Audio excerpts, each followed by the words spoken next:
Welcome to the State of the Danish Commonwealth Report from Pels Fundamentals. You can find more videos like this on our YouTube channel.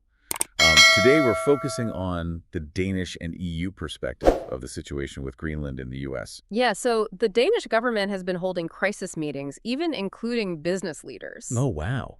Yeah, because of the statements made by incoming U.S. President Donald Trump. Yeah, Trump in his second term is revisiting this, desire to acquire Greenland from Denmark. Right, and Mette Frederiksen, she's the Prime Minister of Denmark, has said publicly that Greenland belongs to the Greenlanders.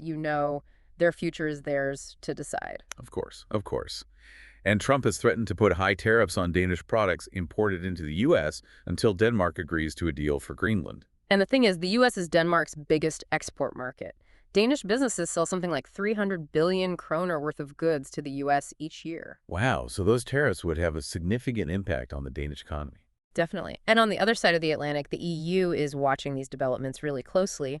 EU Commissioner Dan Jurgensen, he's publicly stated that the EU will retaliate if the U.S. imposes tariffs on Danish goods. So basically saying that Denmark is a part of the EU, Exactly. and any economic action against Denmark would be seen as an attack on the entire bloc, Right. and that they have taken retaliatory measures before. Yeah, like in 2018, the EU imposed tariffs on a bunch of American goods in response to U.S. tariffs on steel and aluminum from the EU. Interesting. The Danish foreign minister, Lars Løkke Rasmussen, has also been involved in discussions with the prime minister about a phone call she had with President Trump. Mm-hmm.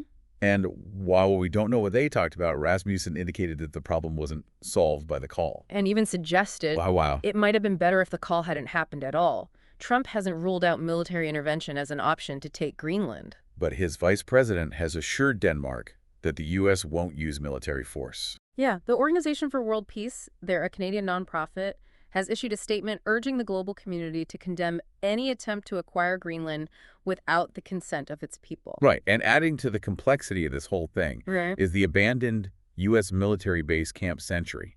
It's located in Greenland. Oh, yeah. This base contains buried radioactive material that was left behind when the base was decommissioned in 1959. And with climate change and the ice melting that could expose this material. Yeah, and create a significant environmental hazard that the U.S. might be responsible for cleaning up.